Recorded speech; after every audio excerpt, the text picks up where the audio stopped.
Hello, everyone. Lovely to see you all. Hello, Trish, Nathan, Olga, George, Patrick, Holly, Malcolm, Frank. Hello, Manoj, and John. Hello. Lovely to be with you.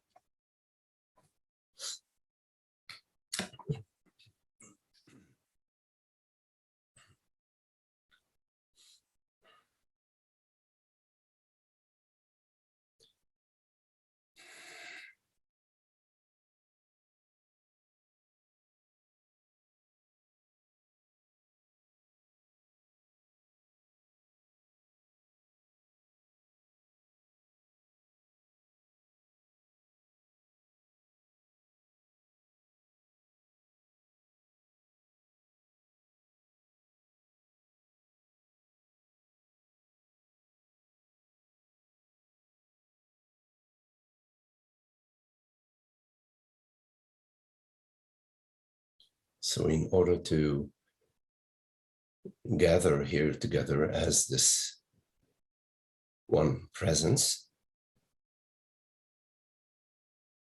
we don't need to carry the past. We don't need to know anything about that which we are. So we meet in this complete not knowing, this complete openness.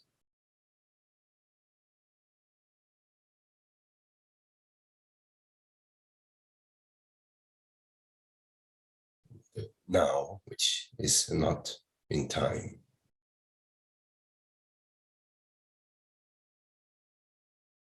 So in the now, in presence, as presence, there is no separation. We are always meeting in the now. We are always meeting in presence.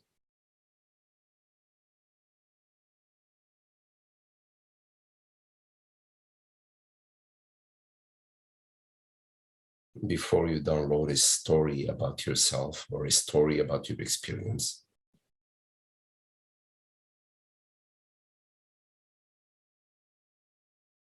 all is well and complete as it is.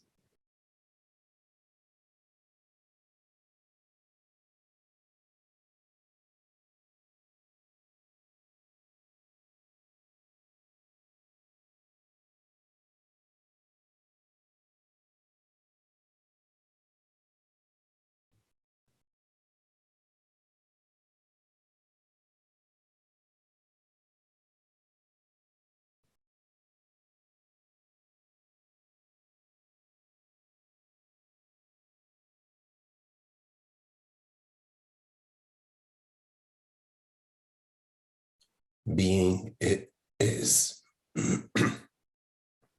Being is, non-being is not.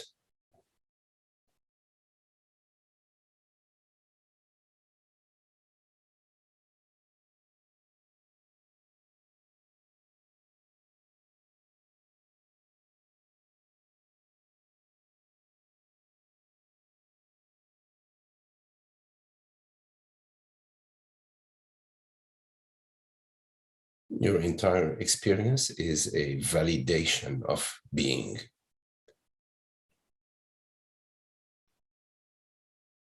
It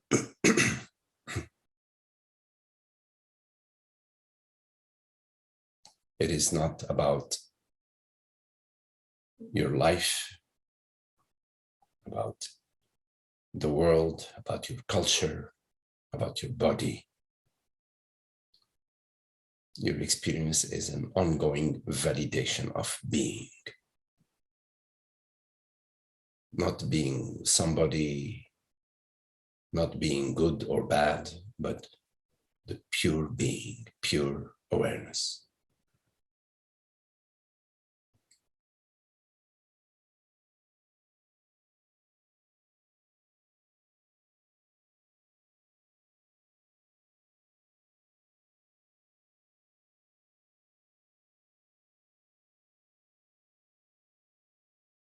before you say, I am this or I am that, you say, and you know, I am.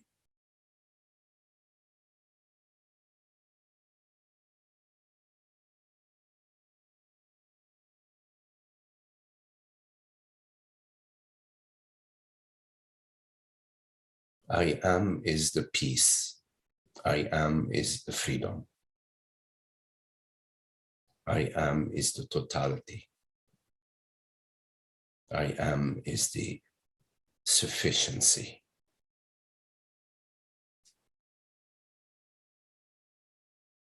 When as soon as you add, I am somebody, you have entered into the sense of lack and the sense of limitation.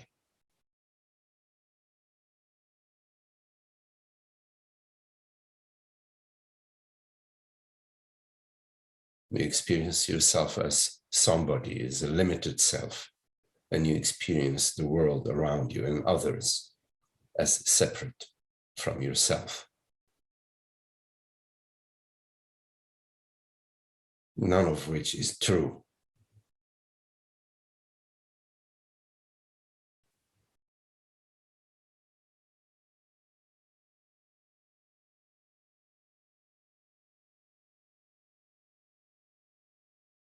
But because you give importance to your feelings,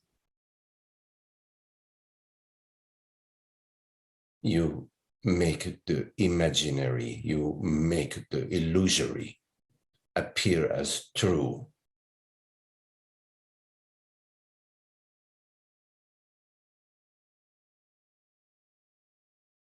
And so you suffer the illusion of separation in your feelings, in your body, in your belly.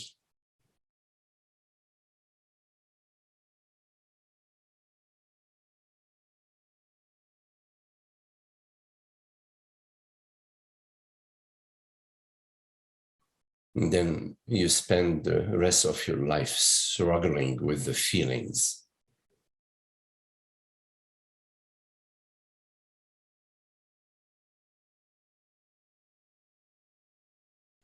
Without any success.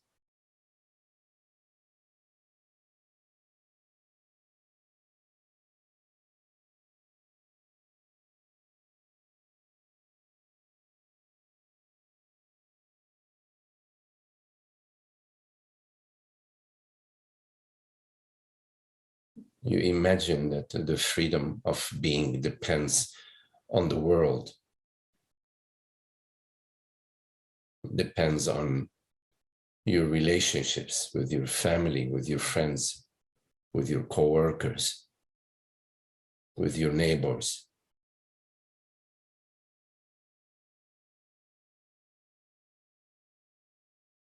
You imagine that freedom is conditional. And because you do not have the courage to drop this illusion, you live subject to the world, subject to the body, subject to the mind.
So can you become utterly silent and still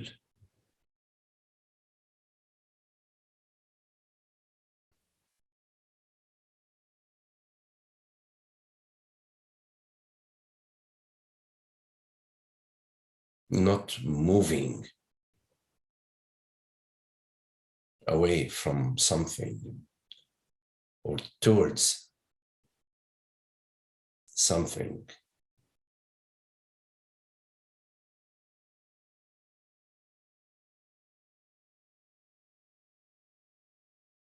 Can you be silent and still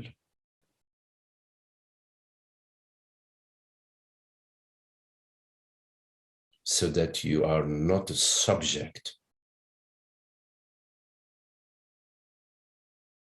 to the stream of thought and the stream of feelings and emotions?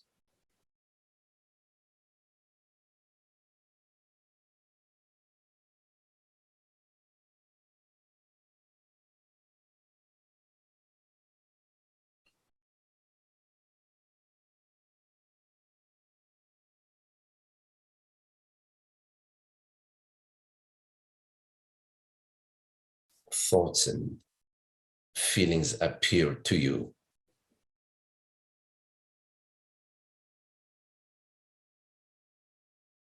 They appear and disappear instantaneously. What power do they have over you?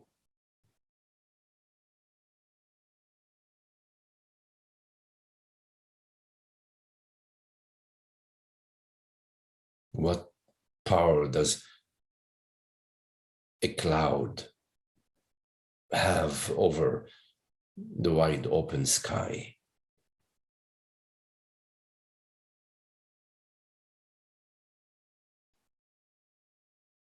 Why make yourself subject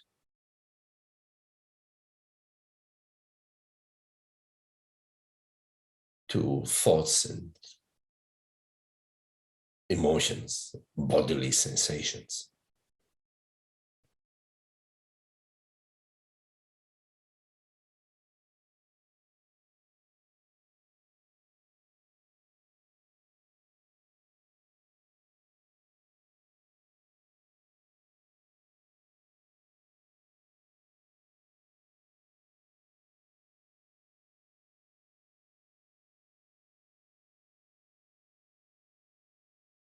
What if you do not define yourself or view yourself in any way whatsoever?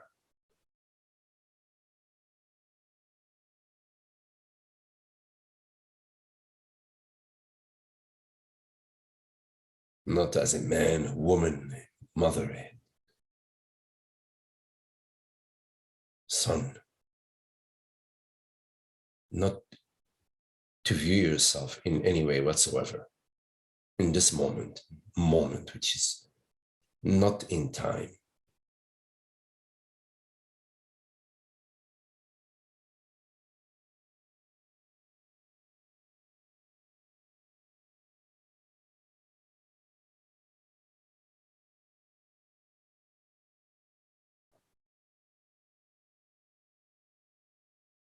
How about letting the bygone be bygone?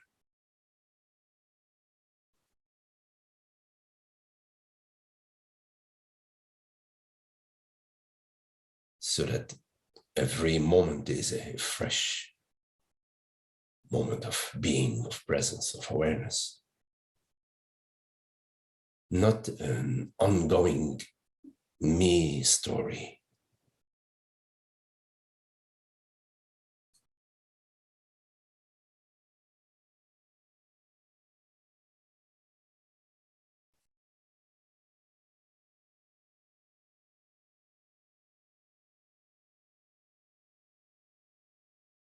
Why are we not content with I am? And we'd rather be content with I am this or I am that.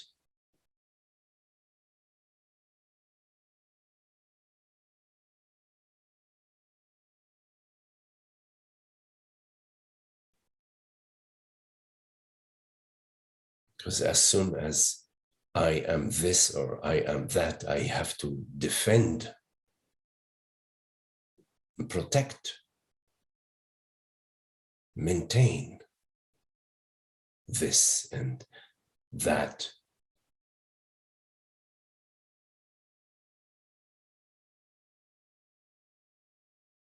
But I am doesn't need to defend and protect and maintain anything.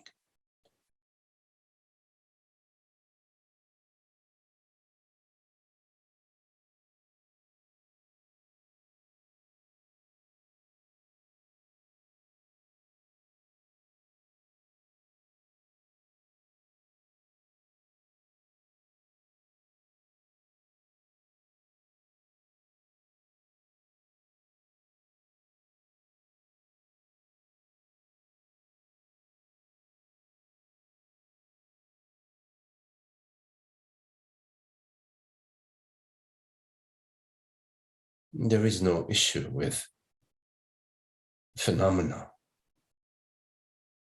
thoughts and perceptions and events in the world.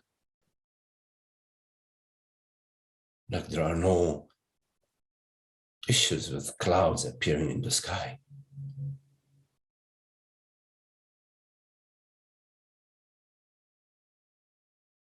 But believing yourself to be immortal entity, believing yourself to be somebody who's subject to the conditions, that is the misery.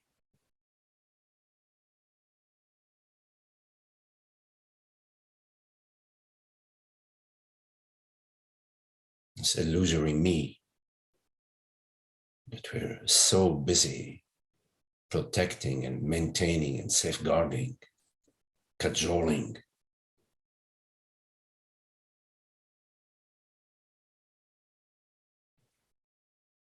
Unending and unending whining, illusory me, whining about this and whining about that.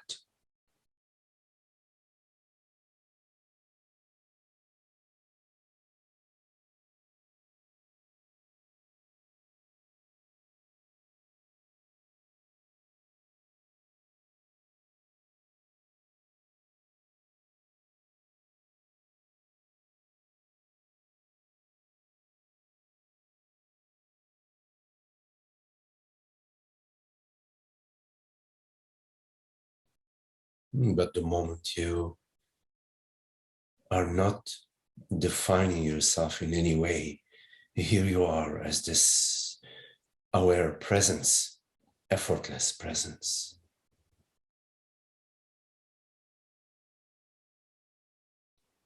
Filling the entire realm with presence.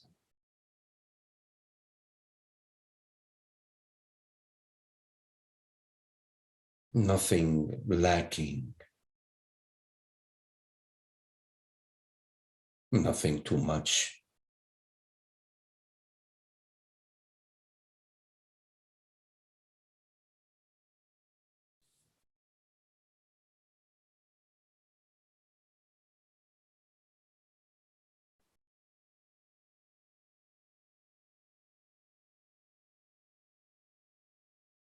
So we remain as we are in this moment, not knowing, being, not knowing.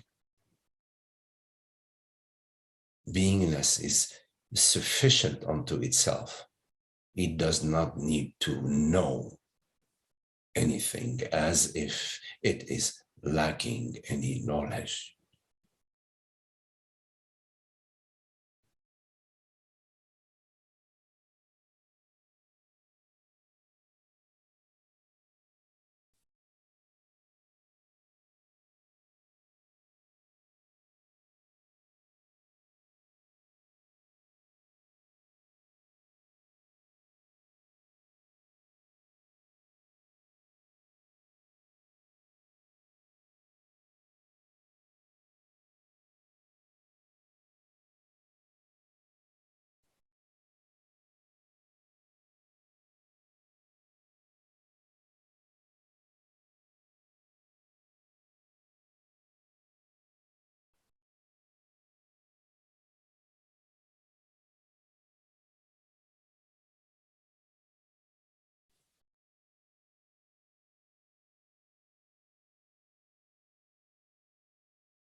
Everything you're protecting is illusion.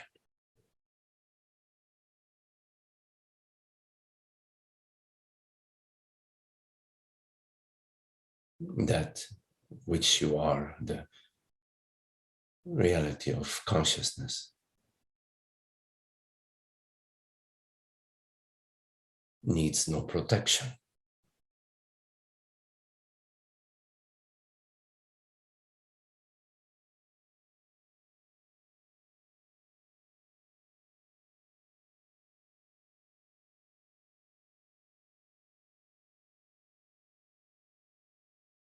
So you must decide.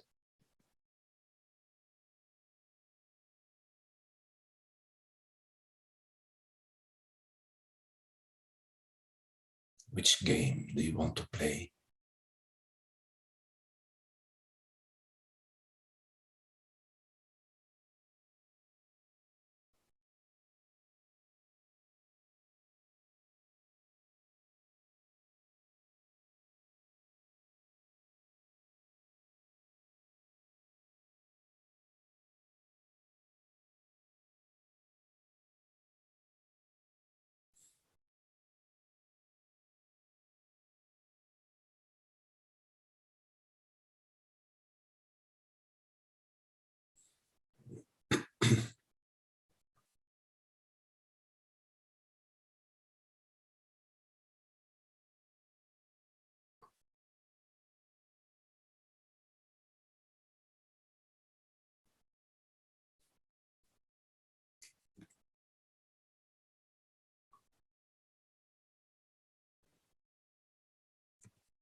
Any questions?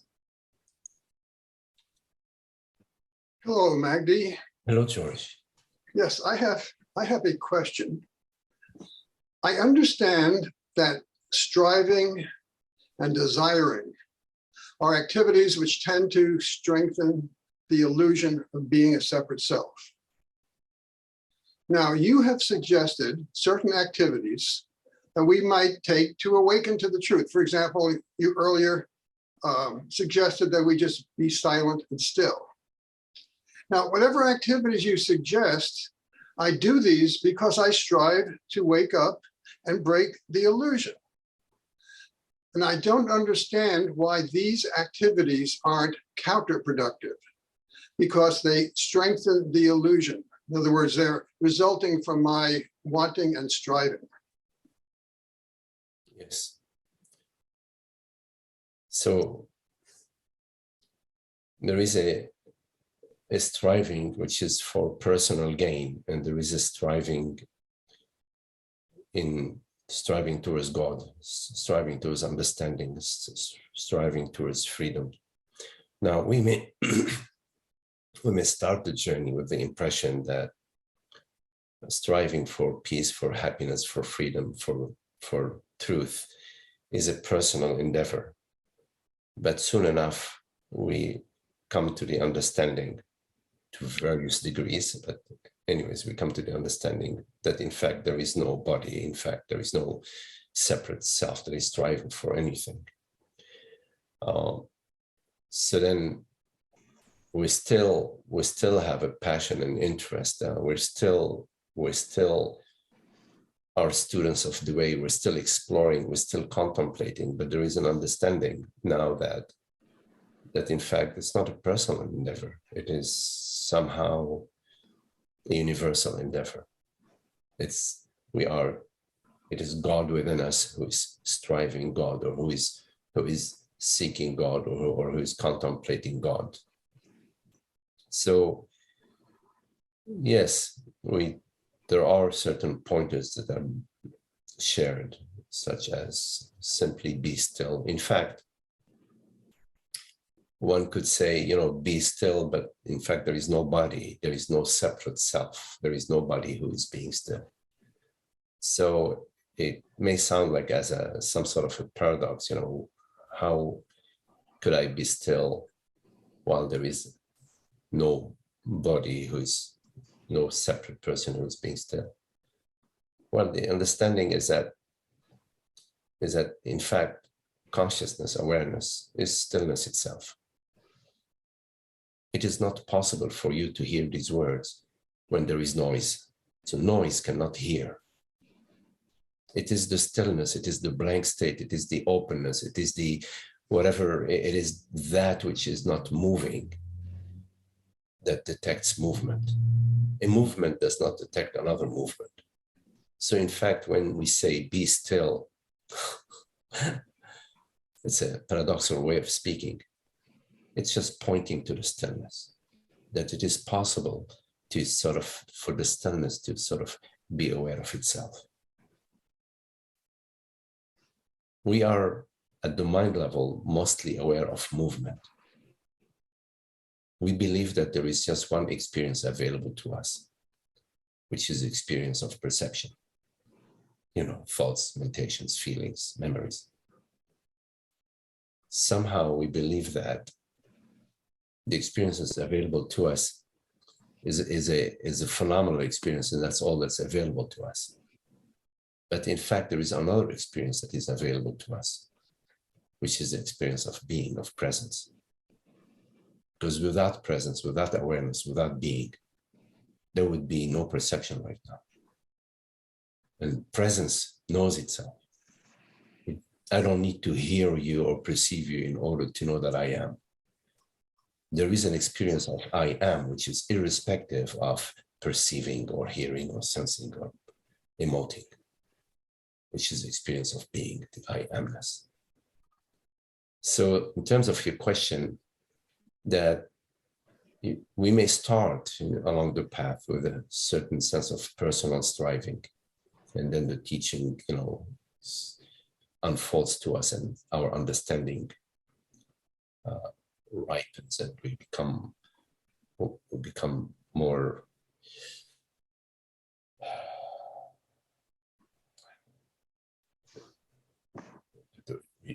there is an understanding that becomes available to us, and the understanding about being, about presence. So if you feel that there is an activity to be done, and if you feel that this activity is conducive towards the understanding about consciousness, then give it a try. Why not? There is more available to you in terms of the teaching that will support you in terms of bringing clarity to you, so that you don't get completely into you don't become a spiritual seeker forever.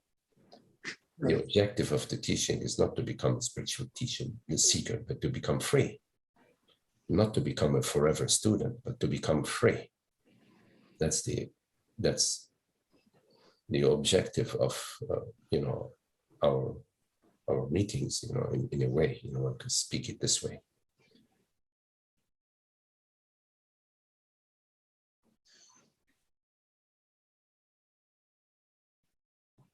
Thank you, Magdi. My question was really motivated by, I noticed on YouTube, there are several spokesmen for non-duality. I can name at least 3 who claim that all such activities are useless, that there's nothing we can do. You seem to be saying the opposite. Absolutely. I'm saying completely the opposite. I never say there is nothing to do, do nothing. No, that's what they say. Oh, okay. Could you speak up? Can't hear you. Yes. Could you talk louder? Yes, I will try to talk louder, Trish. Oh yeah, let me clarify. They claim that all such activities are useless. Yes, but you're saying pretty much the opposite. That is, you know, being silent, being still. There are certain things that we can do. Well, just rely on your own experience. Did you find, you know, for the past few years that we've been meeting, did you find that this is useless? No, I found, So that's good no, enough. no, That's good enough for me. okay. I mean, but I don't know whether it's useful or useless because I have not yet gotten all the way, okay? You know, it seems that I'm further along. Well, let's put Who it. knows? But who knows for real? You know what I mean? Let's put it another way. Do you find that there is more and more peace in your life? Yes. More peace, Okay. more love. Yes. For me, I mean, I'm not going to speak for you. For me, that's good enough for me. Okay. I agree. Absolutely. All right. I am not trying to become some enlightened guru or anything like that. Okay. I don't give a damn about that. Okay. It means nothing. Okay. If there is more peace in my life, I'm good with that. Great. Thank you. Thank you very much. I really appreciate it. Yes. Thank you. And, you know, Francis often says about people who speak this way, are they happy? You know, might as well, I would rather be with somebody who doesn't know anything about Advaita, but who is happy. Who cares about somebody who's very knowledgeable about, you know, this and that, but who is not happy? Yes. And it's hard to know. There's no way I can, you ask me, are these people happy? I don't know. Well, okay. Is Francis happy? I don't know. Are you happy? You say you are. I don't know. Well, I really can't judge these people's happiness. Well, I know from my interactions with Francis that from my interaction with Francis is happy. But again, you know, that's just my interaction with Francis. Who knows what his interaction is with, but I've known Francis long enough. I've seen him in different situations, different circumstances. And you know, it's not like, you know, rocket science to sense the happiness when you're with somebody. It's not like so complicated. Oh, well, I don't know, you know. You know when you're with somebody and you're peaceful and happy with them, and you feel that they're peaceful and happy. Okay, that's good enough. Okay. Now, of course, if you meet the person once every 10 years, then it's not sufficient to, you know, for you to know. But if you are working with a teacher, with a friend, over time you get to know. Yes. Yes, you're right. Thank you. Yes.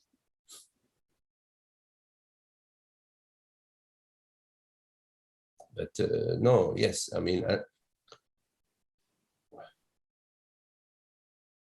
we're investigating, we're inquiring into causeless peace and happiness.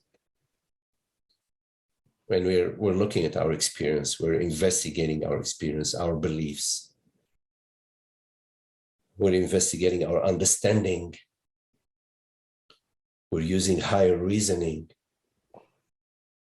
We have a direct experience of awareness that's sort of blooming or ripening within us.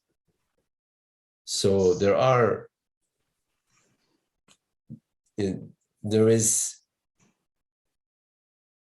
experiential evidence that's occurring during our along our path. There are insights, there are understandings that we are getting. And these understandings, they have an impact. Maybe not in the short term, we may not notice, but in the long term, we will notice. So I am not opposed to any message that somebody shares, but the understanding has to be mine. If I come to the understanding is my understanding, I don't need, that's it. I investigate, I look, I wonder, I inquire, and suddenly, boom, I get it. I get it. That's it. That understanding has become mine. Now, it's possible that some further information will come down the line and I realize, oh, wait a minute, there is more to look at. But that would lead to another understanding. At the moment when the understanding is mine, that's significant. So yes, if somebody says there is nobody, there is nothing, there's nothing to do, well, then I have a lot of questions. Okay, I have a lot of questions when they say there is nothing to do. For whom? Who are they referring to? What are they referring to? There will be a lot of questions I would be interested in asking, and I would ask. But I've already covered that ground, years ago. So I don't need to revisit old territory. But again, if that question is being brought up in the group, then I would definitely take a look at it together, because then it would be fresh looking.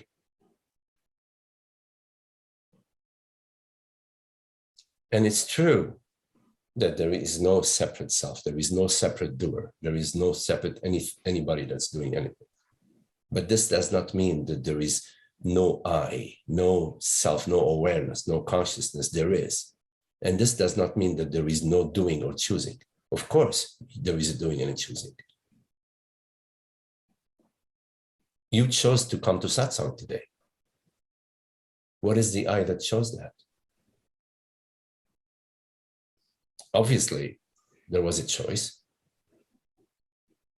And the choice was it done by some entity called George? That's for you to look at. Yes, I get it. No, I've already looked at that. I know you have. No, but I want to just remark that I looked at that relatively recently, like within the last few months.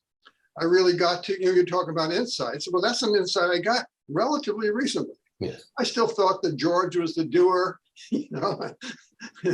Anyway, yes.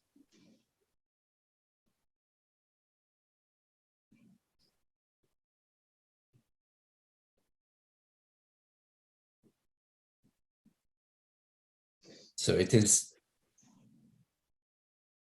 love within us, the love that we are, that loves love. It is a freedom within us that is expressing itself, is demonstrating itself, is finding itself, is discovering itself. It's saying, yes, I understand that the freedom doesn't belong to a body mind, doesn't belong to thought, to feeling, to sensation. But there is freedom, and this freedom is the freedom of being. It's a contemplation. So it's the self that's contemplating itself. Because God, or reality, is contemplative.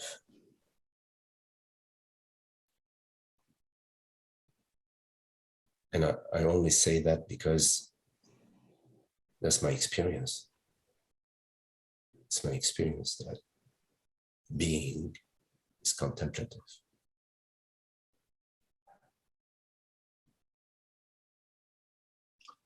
Thank you. I really appreciate it, Magdi. Thank you very much. Okay, George. Nice talking to you, George.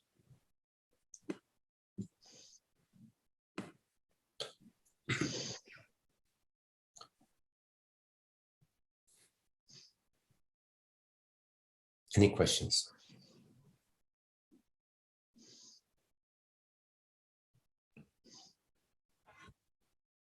Hola, Olga. Hello. Hola, Magdi. There is more peace. There is more joy. There's something very nourishing for me being in satsang, and I really appreciate the clarity. And I can see how I've spent so much time and energy in the past by being busy with feelings. I remember so many moments walking and feeling lonely, feeling sad, and trying to somehow to find a way out in my thinking and in my doing. And what an amazing way of being misguided. I mean, yeah, but no one to blame, but just to see there's such a release. So many things changed, and it's beautiful. It's wonderful. The sadness is looking for the freedom from the sadness. The sorrow, the loneliness is looking for the fullness, the beauty, the love.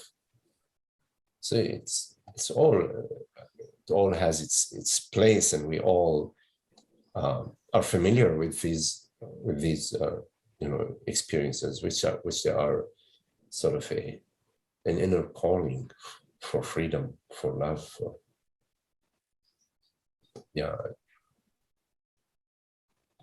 recall moments of deep despair, really deep despair.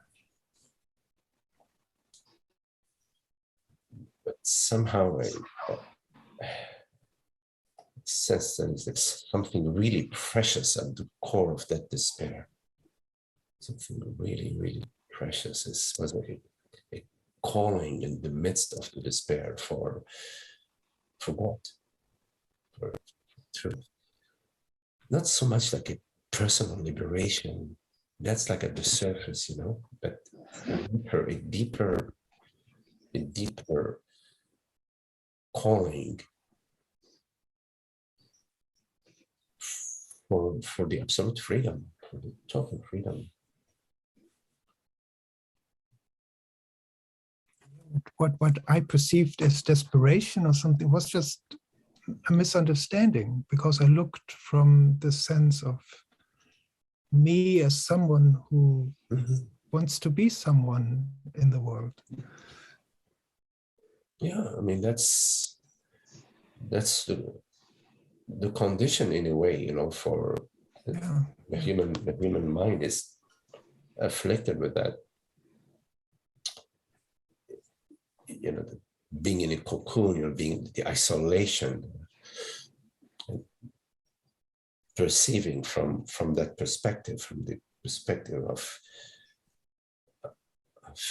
being limited, being mortal, great despair in that.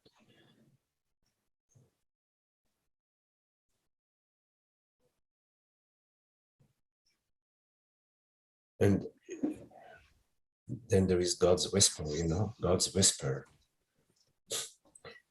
That's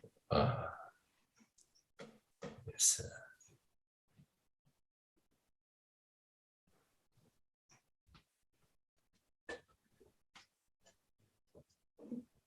Grace. I think that's the word grace. The meaning of grace. God's visiting us all the time, everywhere. It's that moment where somehow the stars line up and there is the eclipse. We see the ring of gold.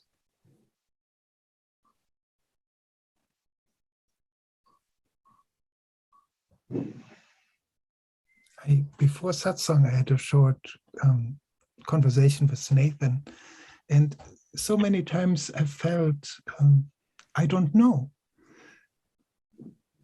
We were speaking about things in the world or about global warming or whatever, and then I always had this feeling I don't know. And on one level, I felt so foolish still, but I don't know. It's just true. I don't really know. Right.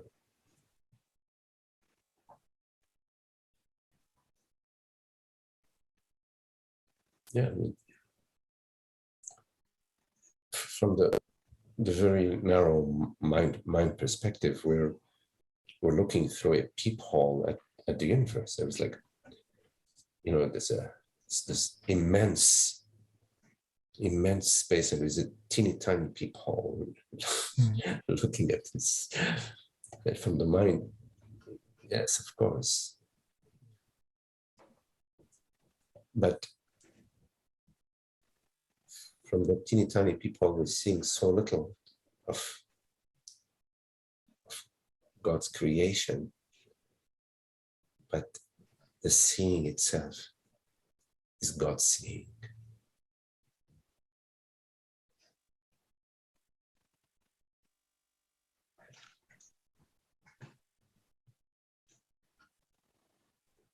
And God is seeing through infinite peepholes, including no peepholes. Because in this moment of perception, this perception is complete. Nothing is hidden. It reveals God's presence. It reveals the truth, the source, the reality of the perception.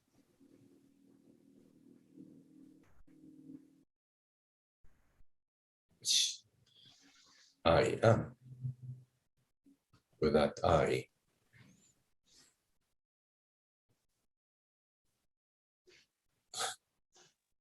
what's this perception?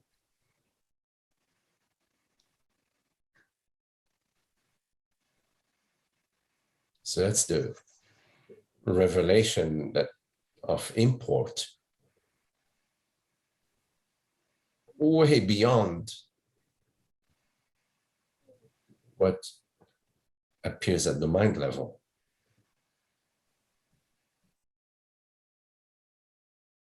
Because what appears at the mind level in any way is God's dance.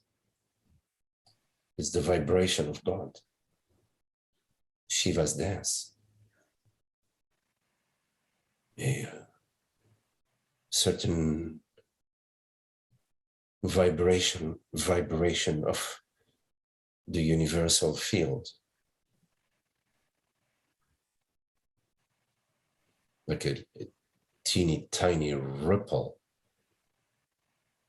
which is at the surface of the ocean, which is a teeny tiny, not even a discernible movement of an undiscernible movement of the ocean. Infinite waves, infinite waves. So that which perceive the field of perception points directly to God's presence.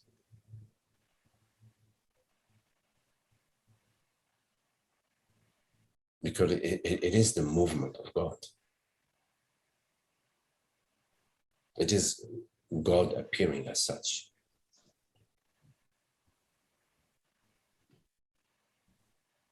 To whom? To I.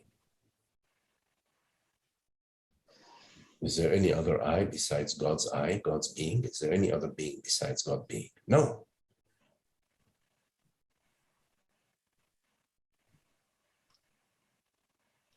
And that's revealed to us when we do not superimpose onto I, when we do not superimpose a form, a shape, a belief, a feeling.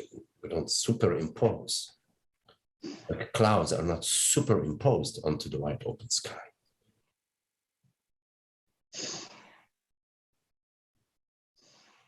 Nothing is in fact superimposed onto the wide open sky because it has no form or shape.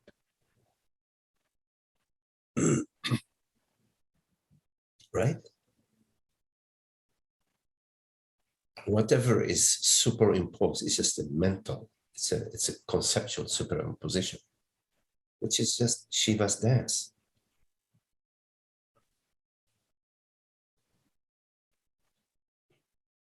But when we give that the mentation, when we give the conceptualization, separate reality, we overlook God's being. Then we're under the impression that there is a physical being, some other entity. And that goes immediately hand in hand. It's in tandem with I am an entity. I am an entity.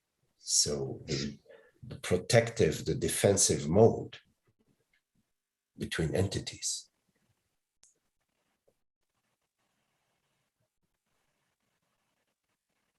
So then we are divided in the dream. We are divided between self and other. And at the feeling level, we feel as a self and the other. We feel as a self and another, a non-self, a self and a non-self. I am this, but I am not that. I feel I am this. I do not feel that I am that.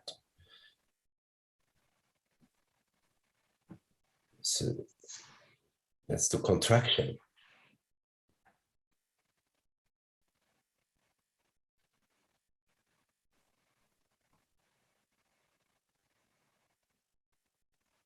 So when we speak about being still, being silent and still, it is the silence and stillness of consciousness, because it's not moving.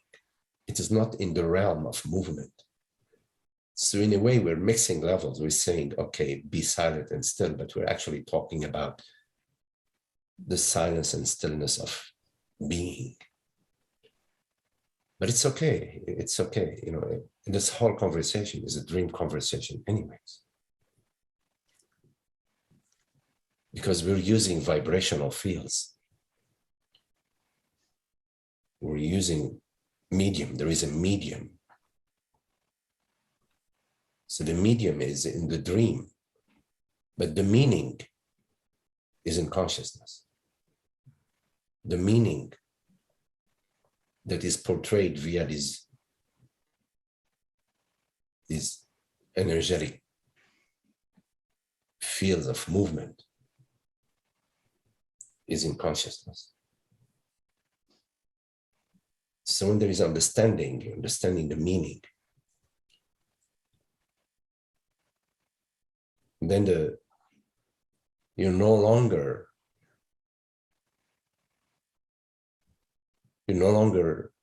receiving the energetic flow, because you got its meaning.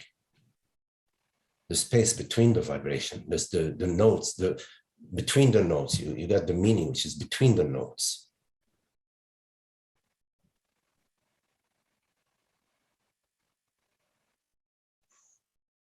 But the notes,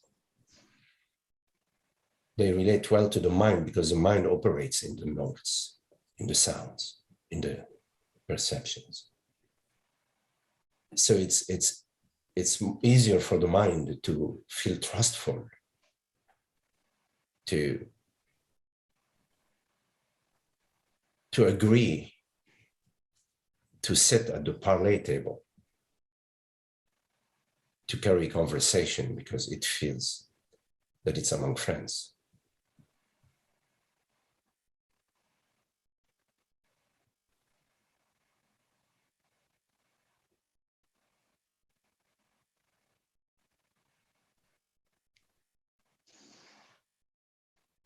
It's easier this way, to be among friends. But the conversation is otherwise. Thank you, Magdi.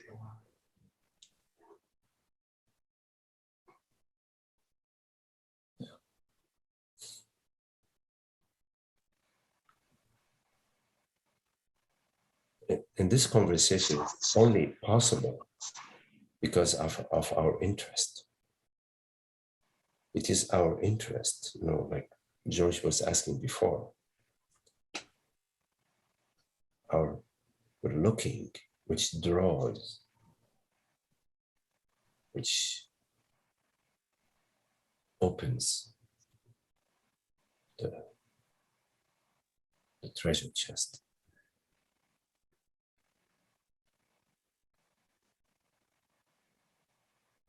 Because God has no intention. She's cool as she is.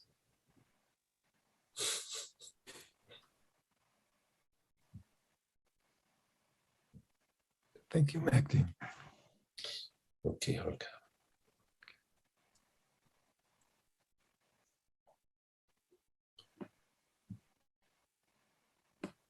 Yeah, it's so astounding.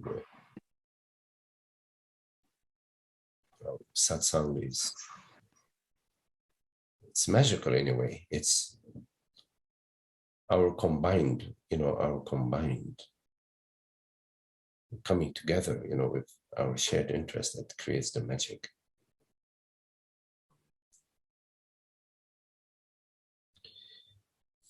Anyways, it's also nice to be together. I always enjoy being together this way.